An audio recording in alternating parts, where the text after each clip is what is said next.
ఓం శాంతి 18/4/2024 సాకార ఈశ్వరీయ మధుర మహావాక్యాలు. మధురమైన పిల్లలారా, తండ్రి దాత అయినారు. పిల్లలైన మీరు తండ్రిని ఏమీ అడగవలసిన అవసరం లేదు. అడుక్కోవడం కంటే మరణించడం మేలు అను సామెత కూడా ఉంది. ప్రశ్న: ఏ స్మృతి సదా ఉన్నట్లయితే ఏ విషయంలోనూ చింత లేక చింతన అనగా వ్యర్థ చింతన ఉండదు.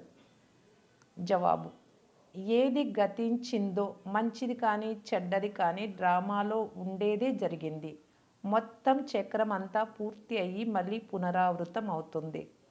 ఎవరు ఎలా పురుషార్థం చేస్తారో అలాంటి పదవిని పొందుతారు.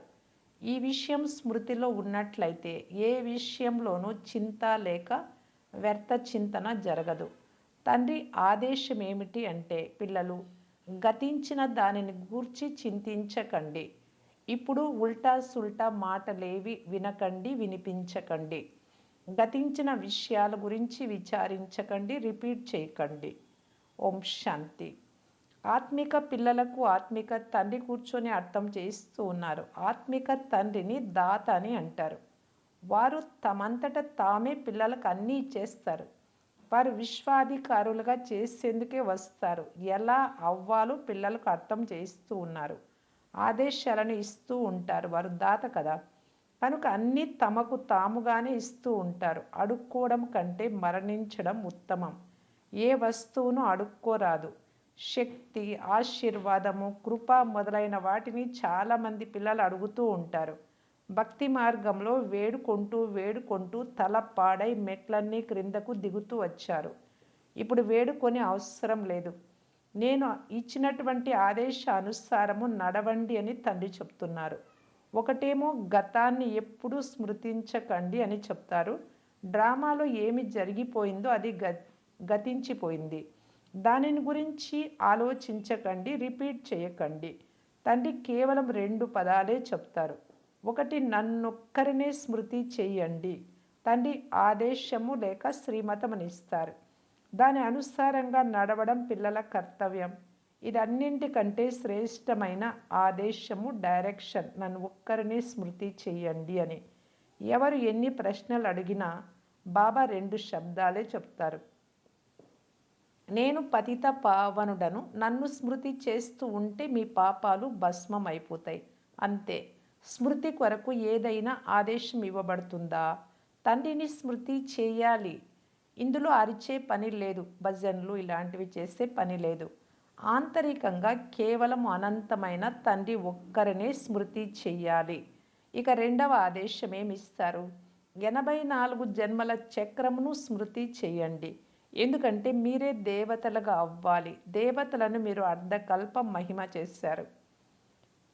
ఇలా చెప్తూ ఉన్నారు బాబా. అంతలోనే చిన్న పిల్లలు ఏడ్చే ధ్వని వినిపించింది. అప్పుడు బాబా ఇలా అన్నారు: ఎవ్వరూ పిల్లలను ఇక్కడికి తీసుకురాకూడదు. ఇప్పుడు ఈ ఆదేశాన్ని అన్ని సేవా కేంద్రాల వారికి ఇవ్వబడుతుంది.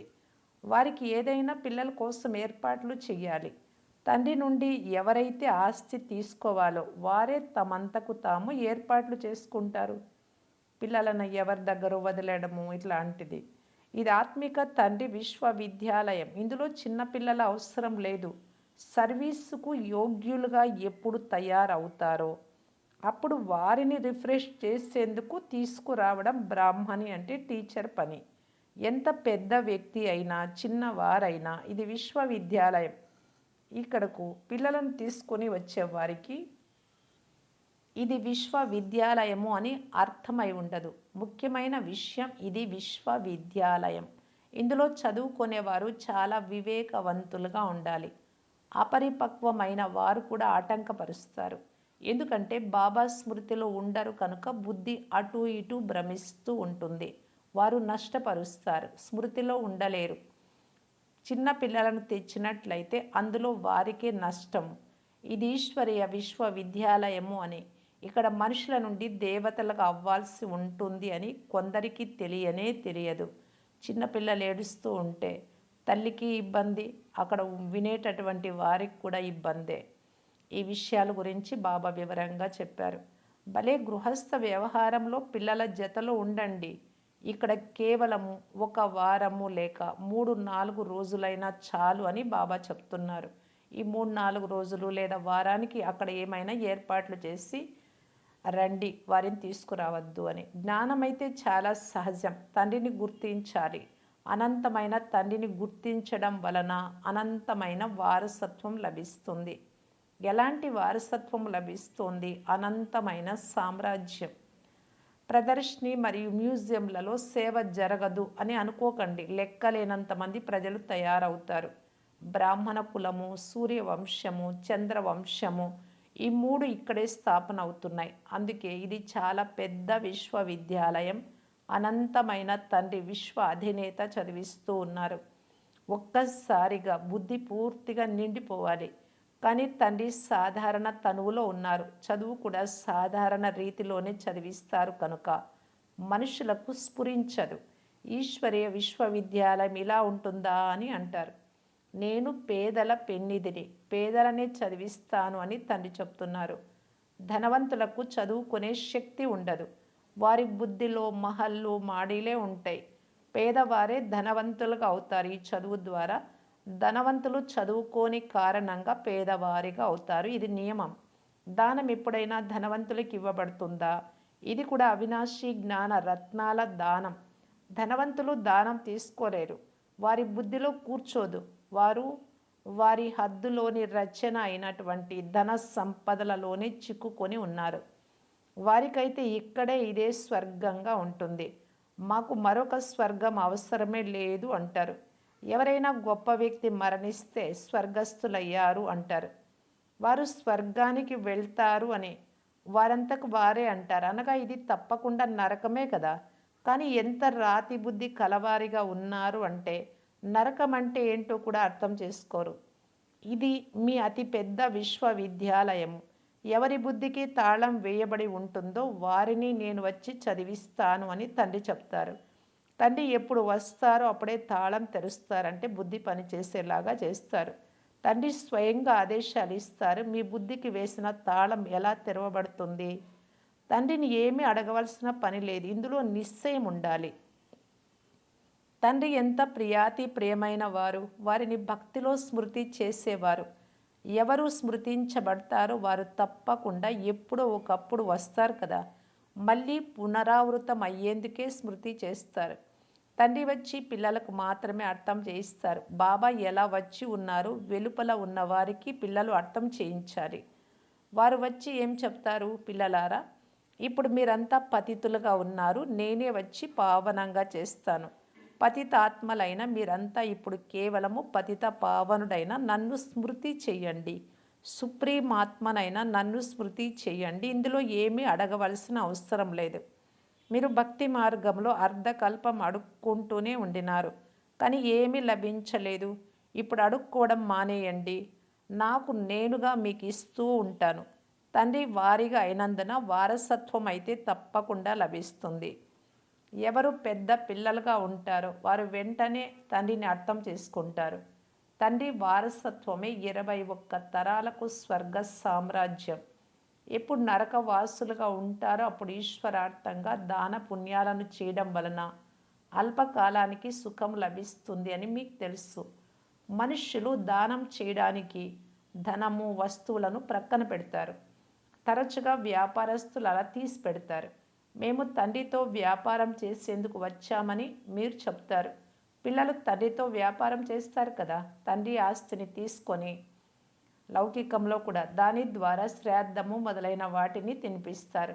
దాన పుణ్యాలు చేస్తారు. ధర్మశాలలు, మందిరాలు మొదలైనవి తయారు చేస్తే దానిపై తండ్రి పేరును పెడతారు. ఎందుకంటే ఎవరి నుండి వారసత్వం లభిస్తుందో వారి కొరకు తప్పకుండా చెయ్యాలి అంటే అది కూడా వ్యాపారం అయిపోయింది. కానీ అవన్నీ శారీరక విషయాలు. ఇప్పుడు బాబా చెప్తున్నారు, గతించిన వాటిని స్మరించకండి. ఉల్టా సుల్టా మాటలేవి వినకండి. ఎవరైనా ఒకవేళ ఉల్టా సుల్టా ప్రశ్నలు, తలతిక్క ప్రశ్నలు అడిగితే ఈ విషయాలలోకి పోయే అవసరం లేదు అని మీరు మొదట తండ్రిని స్మృతి చెయ్యండి అని చెప్పండి. భారతదేశపు ప్రాచీన రాజయోగం ప్రసిద్ధమైనది. ఎంతగా స్మృతి చేస్తారో దైవీ గుణాలను ధారణ చేస్తారు. ఈ రెండింటి ద్వారా స్మృతి, దైవీ గుణాలు ధారణ చేయడం శ్రేష్టమైన పదవిని పొందుతారు. ఇది విశ్వవిద్యాలయం. దీని ముఖ్య ఉద్దేశ్యం స్పష్టంగా ఉంది. పురుషార్థం చేసి లక్ష్మీనారాయణలుగా అవ్వాలి. దైవీ గుణాలను ధారణ చేయాలి. ఎవ్వరికీ ఎటువంటి దుఃఖమును ఇవ్వరాదు. ఎందుకంటే మీరు దుఃఖహర్త, సుఖకర్త అయిన తండ్రి పిల్లలు కదా. అది మీ సర్వీస్ ద్వారా కూడా తెలిసిపోతుంది. చాలామంది క్రొత్త వారు కూడా వస్తారు. 25-30 సంవత్సరాలు జ్ఞానంలో ఉండే వారికంటే 10-12 రోజుల వారు కూడా కొద్దిమంది ముందుకు వెళ్తారు. అంటే తీవ్ర పురుషార్థం చేసి పిల్లలైన మీరు మళ్ళీ తమ సమానంగా తయారు చేయాలి. ఎంతవరకు బ్రాహ్మణులుగా అవ్వరు అంతవరకు దేవతలుగా ఎలా అవుతారు? గ్రేట్ గ్రేట్ గ్రాండ్ ఫాదర్ బ్రహ్మ కదా. ఎవరైతే ఒకప్పుడు ఉండి వెళ్తారో వారిని మహిమ చేస్తూ ఉంటారు. మళ్ళీ వారే తప్పకుండా వస్తారు. ఏవైతే పండుగలు మొదలైనవి గాయనం చేయబడతాయో అవన్నీ ఒకప్పుడు ఉండి వెళ్ళిపోయాయి. అవి మళ్ళీ జరుగుతాయి. ఈ సమయంలో రక్షాబంధనము మొదలైన అన్ని పండుగలు జరుగుతున్నాయి. వాటన్నింటి రహస్యాన్ని తండ్రి అర్థం చేస్తూ ఉన్నారు. మీరు తండ్రి పిల్లలైన కారణంగా పావనంగా తప్పకుండా అవ్వాలి. పతిత పావనుడైన తండ్రినే పిలుస్తారు కనుక తండ్రి మార్గమును తప్పక తెలుపుతారు. కల్పము ఎవరు వారసత్వాన్ని తీసుకున్నారో వారు ఖచ్చితంగా అలాగే నడుస్తూ ఉంటారు. మీరు కూడా సాక్షిగా ఉండి చూస్తారు. వీరు ఎంతవరకు ఉన్నత పదవిని పొందగలరు, వీరి వ్యక్తిత్వం ఎలాంటిది అని బాప్దాదా కూడా సాక్షిగా ఉండి చూస్తారు. టీచర్కి అయితే అన్ని విషయాలు తెలుస్తాయి కదా. ఎంతమందిని తమ సమానంగా తయారు చేశారు, ఎంత సమయము స్మృతిలో ఉన్నారు. ఇది ఈశ్వరీయ విశ్వవిద్యాలయం అని మొట్టమొదట బుద్ధిలో గుర్తు ఉండాలి. జ్ఞానం కొరకే విశ్వవిద్యాలయం ఉంటుంది. అది హద్దులోని విశ్వవిద్యాలయం, ఇది బేహద్దులోనిది. దుర్గతి నుండి సద్గతి, నరకం నుండి స్వర్గం తయారు చేసేవారు ఒక్క తండ్రి మాత్రమే. తండ్రి దృష్టి అయితే ఆత్మలందరి వైపు వెళ్తుంది. అందరి కళ్యాణం చెయ్యాలి అని, అందరినీ వాపస్ తీసుకెళ్ళాలి అని. కేవలం మిమ్ములను మాత్రమే కాదు, పూర్తి విశ్వంలోని ఆత్మలందరినీ వారు కూడా స్మృతి చేస్తూ ఉంటారు. అందులో పిల్లలనే చదివిస్తారు. నెంబర్ వారుగా ఎవరు ఎలా వచ్చారో వారు మళ్ళీ అలాగే వెళ్తారు అనున్నది కూడా మీకు తెలుసు. ఆత్మలందరూ నెంబర్ వారుగా వస్తారు. మీరు కూడా నెంబర్ వారుగా ఎలా వెళ్తారో అర్థం చేయించబడుతుంది. కల్పక్రితం ఏది జరిగిందో అదే జరుగుతుంది. మీరు మళ్ళీ ఎలా నూతన ప్రపంచంలోకి వస్తారో కూడా మీకు అర్థం చేయించబడుతుంది. నెంబర్ వారుగా ఎవరైతే నూతన ప్రపంచంలోకి వస్తారో వారికి అర్థం చేయించబడుతుంది. పిల్లలైన మీరు తండ్రిని తెలుసుకోవడం వలన మీ ధర్మాన్ని మరియు సర్వధర్మాల వృక్షాన్ని పూర్తిగా తెలుసుకుంటారు. ఇందులో ఏమీ అడగవలసిన అవసరం లేదు. ఆశీర్వాదం కూడా అడగరాదు. బాబా దయ చూపండి, కృప చూపండి అని వ్రాస్తారు. తండ్రి ఏమీ చూపరు. తండ్రి మార్గమును తెలిపేందుకే వచ్చారు. అందరినీ పావనంగా చేయడమే డ్రామాలో నా పాత్ర. ఎలా కల్పము పాత్రను అభినయించాను అలాగే అభినయిస్తాను. మంచి లేక చెడు ఏదైతే గడిచిపోయిందో అదంతా డ్రామాలో ఉంది. ఏ విషయం గురించి కూడా చింత చేయరాదు. మీరు ముందుకు వెళ్తూ ఉంటారు. ఇది అనంతమైన డ్రామా కదా. పూర్తి చక్రమంతా సమాప్తమై మళ్ళీ పునరావృతం అవుతుంది. ఎవరు ఎలాంటి పురుషార్థం అనగా ప్రయత్నం చేస్తారో అలాంటి పదవిని పొందుతారు. అయితే అడుక్కునే అవసరం లేదు. భక్తి మార్గంలో మీరు అపారంగా వేడుకున్నారు, ధనాన్నంతా సమాప్తం చేసేసారు. అదంతా డ్రామాలో తయారై ఉంది. వారు కేవలం అర్థం చేయిస్తారు. అర్ధకల్పం భక్తి చేస్తూ శాస్త్రాలు చదువుతూ ఎంత ఖర్చు చేశారు. ఇప్పుడు మీరు ఏ ఖర్చు చేయవలసిన అవసరం లేదు. తండ్రి అయితే దాత కదా. దాతకి ఏమీ అవసరం లేదు. వారు వచ్చినదే ఇచ్చేందుకు. మేము శివబాబాకి ఇచ్చాము అని ఎప్పుడు అనుకోకండి. అరే, శివబాబా నుండి మీకు చాలా చాలా లభిస్తోంది. ఇక్కడికి మీరు తీసుకునేందుకు వచ్చారు. టీచర్ వద్దకు స్టూడెంట్లు తీసుకునేందుకే వెళ్తారు. ఆ లౌకిక తండ్రి, టీచరు, గురువు ద్వారా మీరు నష్టమునే పొందుతూ వచ్చారు. ఇప్పుడు పిల్లలు శ్రీమతమును అనుసరించాలి. అప్పుడే ఉన్నత పదవిని పొందగలరు. శివబాబా డబల్ శ్రీ శ్రేష్టాతి శ్రేష్టమైన వారు కనుక శ్రీ అంటారు. మీరు సింగిల్గా అవుతారు. శ్రీ లక్ష్మి, శ్రీ నారాయణ అని అంటారు. శ్రీ లక్ష్మి, శ్రీ నారాయణ ఇద్దరు వేరు వేరు. విష్ణువుకు శ్రీ అని చెప్తారు. ఇద్దరు కలిసి ఉన్నారు కాబట్టి లక్ష్మీ నారాయణ. ఎందుకంటే ఇరువురు సంయుక్తంగానే ఉంటారు. అయినా ఇరువురిని అలా తయారు చేస్తున్నది ఎవరు? వారు ఒక్కరే, పరమాత్మ తండ్రి శ్రీ. వేరే శ్రీలు ఇంకెవ్వరు ఉండరు. వర్తమాన సమయంలో శ్రీ లక్ష్మీ నారాయణ, శ్రీ సీతారామ అనే పేర్లు కూడా ఉంచుకుంటారు. కనుక పిల్లలు ఇదంతా ధారణ చేసి సంతోషంగా ఉండాలి. వర్తమాన సమయంలో ఆధ్యాత్మిక సమ్మేళనాలు కూడా జరుగుతూ ఉంటాయి. కానీ స్పిరిచువల్ అను పదాన్ని అర్థం చేసుకోరు. స్పిరిచువల్ అంటే ఆధ్యాత్మికత, ఆత్మకు సంబంధించినటువంటిది అని. ఆత్మిక జ్ఞానం ఒక్కరు తప్ప వేరెవ్వరూ ఇవ్వలేరు. తండ్రి సర్వాత్మల తండ్రి, వారిని స్పిరిచువల్ అని అంటారు. వేదాంతాన్ని కూడా స్పిరిచువల్ అని అంటారు. ఇది అడవి, అందరూ ఒకరికొకరు దుఃఖాన్ని ఇచ్చుకుంటూ ఉంటారు అని మీకు తెలుసు. అహింసయే పరమ దేవీ దేవత ధర్మం అని గాయనం చేయబడింది అని మీకు తెలుసు. స్వర్గంలో ఎలాంటి గొడవలు దెబ్బలాటలు ఉండవు. కోపం చేసుకోవడం కూడా హింసయే. సెమీ హింస, అర్ధహింస అని అనండి, ఏమైనా అనండి. ఇక్కడ పూర్తి అహింసకులుగా అవ్వాలి. మనస వాచ కర్మన ఏ చెడు విషయాలు జరగరాదు. కొందరు పోలీసులుగా పనిచేస్తూ ఉంటారు కనుక అందులో కూడా యుక్తితో పని చేయాలి. ఎంత సాధ్యమైతే అంత ప్రీతిగా పని చేయించాలి. బాబాకు స్వంత అనుభవం ఉంది. ప్రీతిగా తన పని చేయించుకుంటారు. ఇందులో చాలా యుక్తి కావాలి. 1కి 100 రెట్ల శిక్ష ఎలా పడుతుందో వారికి చాలా ప్రీతిగా తెలియజేయాలి. మంచిది. మధురాతి మధురమైన అపురూపమైన పిల్లలకు మాతాపిత బాప్దాదాల ప్రియ స్మృతులు మరియు గుడ్ మార్నింగ్. ఆత్మిక పిల్లలకు ఆత్మిక తండ్రి నమస్తే. ధారణ కొరకు ముఖ్య సారం. ఫస్ట్ పాయింట్, మీరు దుఃఖహర్త, దుఃఖాన్ని హరించి సుఖకర్త, సుఖమిచ్చేటటువంటి తండ్రి పిల్లలు కనుక ఎవ్వరికీ దుఃఖం ఇవ్వరాదు. ముఖ్య లక్ష్యమును ముందుంచుకొని లక్ష్మీనారాయణలాగా కావాలి అని దైవీ గుణాలను ధారణ చేయాలి. మీ సమానంగా తయారు చేసే సేవ చేయాలి. సెకండ్ పాయింట్, డ్రామాలోని ప్రతి పాత్రను తెలుసుకొని గతించిన ఏ విషయం గురించి చింతించరాదు.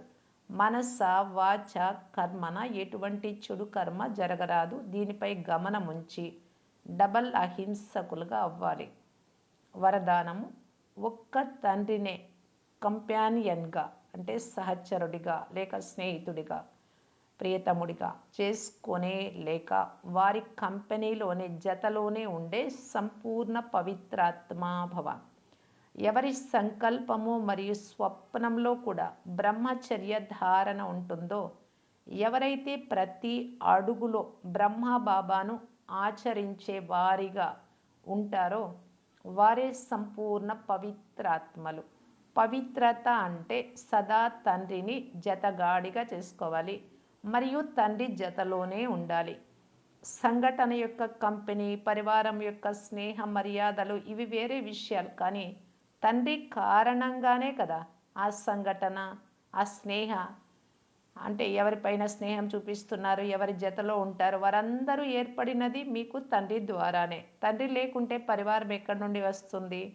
తండ్రి బీజాన్ని ఎప్పుడూ మర్చిపోరాదు. స్లోగన్, ఇతరుల ప్రభావానికి ప్రభావితమయ్యే వారిగా కాదు, జ్ఞానం యొక్క ప్రభావాన్ని ఇతరులపై వేసేవారిగా అవ్వాలి. అవ్యక్త ఇషారా, పరమాత్మ ప్రత్యక్షత కొరకు పరస్పరంలో సంస్కార మిలనం యొక్క రాస్ చేస్తూ సంఘటనను శక్తిశాలిగా తయారు చేయటానికి బాప్దాదా తెలియజేస్తూ ఉన్నారు. పరస్పరంలో ఒకరి సంస్కారం మరొకరు తెలుసుకొని ఒకరి స్నేహంలో మరొకరు కలిసిపోయి ఉండాలి. మాల యొక్క విశేషత కూడా ఇదియే. ఒకరికొకరు స్నేహిగా ఎప్పుడు కాగలరు అంటే ఎప్పుడు సంస్కారాలు, సంకల్పాలు పరస్పరం కలిసినప్పుడు. దీని కొరకు సరళతా గుణాన్ని ధారణ చేయాలి. ఓం శాంతి.